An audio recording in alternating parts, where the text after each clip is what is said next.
এইভাবে দ্রুততার সাথে করা যাবে না, যেন এটা একটা মোবাইল কোর্টের বিচার। এরকম বিচার কিন্তু এটা নয়।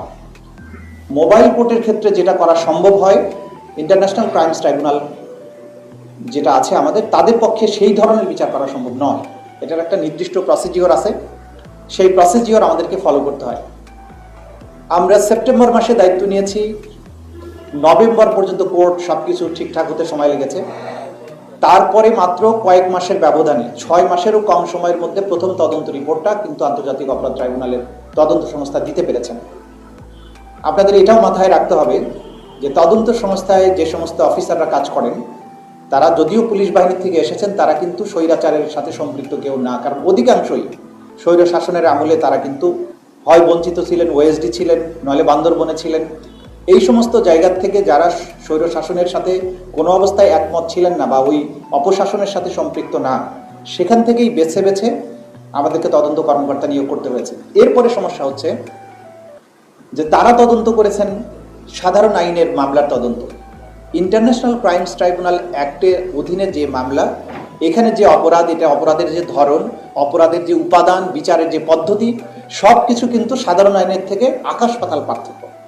যেমন ধরুন, আপনি যদি একটা মার্ডারের বিচার করেন, মার্ডারের বিচারের সময় দেখতে হয় তাকে মোটিভ কি ছিল খুন করার, কে খুন করেছে, কিভাবে খুন করেছে, গুলি করেছে না কোপ দিয়েছে, যদি দুইজনে কোপ দিয়ে থাকে কার কোপে মারা গিয়েছে, সেই কোপের আঘাত যেটা সেটা পোস্টমর্টমের সাথে সাপোর্ট করে কিনা যে এই আঘাতই তার মৃত্যু হয়েছে, দিস অ্যান্ড দ্যাট। কিন্তু ক্রাইমস অ্যাগেনস্ট হিউম্যানিটিতে মার্ডার যখন হয়, সেখানে এই সমস্ত কিছু প্রমাণ করতে হয় না।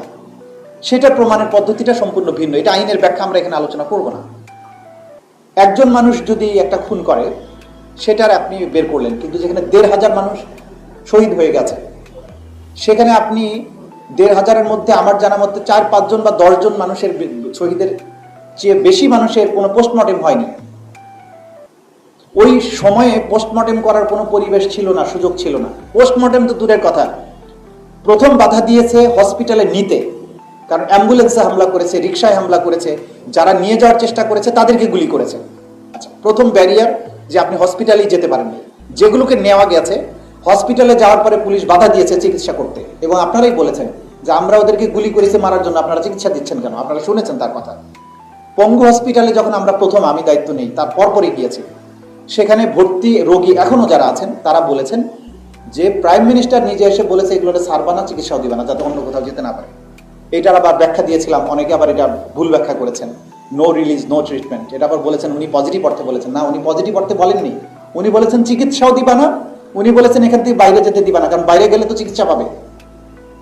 পা পচে গেছে, গ্যাংগ্রিন হয়ে যাচ্ছে, সেই রোগীকে কোনো চিকিৎসা দেয়নি। সে বলেছে আমারে মাফ করে দেন, আমি চলে যাই, বাইরে যাই, নাহলে বাড়িতে গিয়ে মরবো, এখানে মরতে চাই না। না, বলছে না, তোমাকে যেতে দেওয়া হবে না, আমাদের সেই অর্ডার আছে, যেতে দিতে পারবো না। এরপরে শহীদ হয়ে গেছে, লাশের যখনই শহীদ হবে তখনই পোস্টমর্টমের একটা প্রশ্ন আসে। কোনো পোস্টমর্টম না, সোজা বাড়ি নিয়ে যাওয়া। মৃত্যুর সার্টিফিকেটের মধ্যে লিখতে বাধ্য করেছে যে মৃত্যুর কারণ করোনা হয়েছে, মৃত্যুর কারণ হার্ট অ্যাটাক হয়েছে, গুলিতে মারা গেছে, মাথার খুলি উড়ে গেছে, বুক ছিদ্র হয়ে গেছে, মৃত্যুর কারণে লেখা হয়েছে যে করোনায় মারা গেছে, হার্ট অ্যাটাকে মারা গেছে, এগুলো করেছে। তারপরে আসেন, বাসায় নিয়ে গেলেন, ও হসপিটালে লাশটা রইল কিছুক্ষণ, ফ্যামিলি মেম্বারদেরকে খবর দিয়ে আসার মতো সুযোগ তারা দেয়নি। বলেছে কেউ যদি নিয়ে যাও তো নিয়ে যাও, নাহলে আমরা এখনই অজ্ঞাত পরিচয় লাশ হিসেবে দাফন করে ফেলব। সেখানে শহীদের স্বজনেরা, তাদের সহকর্মীরা, তারা এসে চেষ্টা করেছে সেই লাশগুলো নিয়ে পরিবারবর্গের কাছে দেয়। অনেকের ক্ষেত্রে এটা সম্ভব হয়নি। এরপরে জানাজা করবে, সেটা করতে দেয়নি। 5 জন 10 জন এখনই দাফন করে দাও, রাত্রেবেলা দাফন করে দাও, বেশি লোক আসতে পারবে না। কবরস্থান, পারিবারিক কবরস্থানে দাফন করবে, সেটা করতে দেয়নি। আসাফুল ইয়ামিনের ক্ষেত্রে এটা ঘটেছে। এই যে প্রক্রিয়ার মধ্য দিয়ে, তাহলে আপনি বিচার করবেন কিভাবে? তাহলে আপনার মৃত্যুর সার্টিফিকেটে লেখা আছে হার্ট অ্যাটাক, পোস্টমর্টেম হয় নাই, চিকিৎসা হয় নাই, তার মানে এগুলোর বিচার হবে না? ক্রাইমস অ্যাগেনস্ট হিউম্যানিটি বা গণহত্যার যখন বিচার হবে, তখন এগুলো কোনো সাবজেক্ট ম্যাটার না, বরং আমরা এগুলো যখন প্রমাণ করব যে তাকে চিকিৎসা নিতে দেয়া হয় নাই, এটাই প্রমাণ করবে যে এখানে গণহত্যা কি পদ্ধতিতে, কি সিস্টেমে এটা হয়েছে। এই যে বিচারের প্রক্রিয়াটা, এগুলো শেষ করে তদন্ত রিপোর্ট দাখিল করতে হয়। যে গুলি করেছে এখানে শুধুমাত্র সে আসামি না, যে গুলি করে নাই বা দেখেও নাই হয়তো চোখে, কিন্তু কমান্ড দিয়েছে গণভবনে বসে, সে 1 নম্বর আসামি। এইটাই হচ্ছে গণহত্যার বিচারের সাথে সাধারণ বিচারের পার্থক্য। তাহলে আমাদের প্রথম তদন্ত রিপোর্ট 6 মাসের কম সময় আমরা পেয়েছি। 4টা মামলার বিচার কার্যক্রম চলছে এই মুহূর্তে। আপনারা অনেকেই বলেন বিচার দৃশ্যমান দেখি না, বিচার দৃশ্যমান। 4টা মামলার ওপেন বিচার চলছে, আমরা লাইভ সম্প্রচার করেছি কিছু কিছু অংশ। আগামী 3 অগাস্ট প্রথম সাক্ষী হবে শেখ হাসিনার মামলায়, শেখ হাসিনার বিরুদ্ধে। এবং পরবর্তী খুব অল্প সময়ের মধ্যে আমরা আশা করছি যে আমরা এত সিলেক্টিভ ওয়েতে শেখ হাসিনার মামলা সাক্ষী দেওয়ার জন্য বাংলাদেশের মোটামুটি 18 কোটির মধ্যে 10 কোটি লোক সাক্ষী দেওয়ার জন্য রেডি আছে। 10 কোটি লোক তার সাক্ষী আমরা নেব না।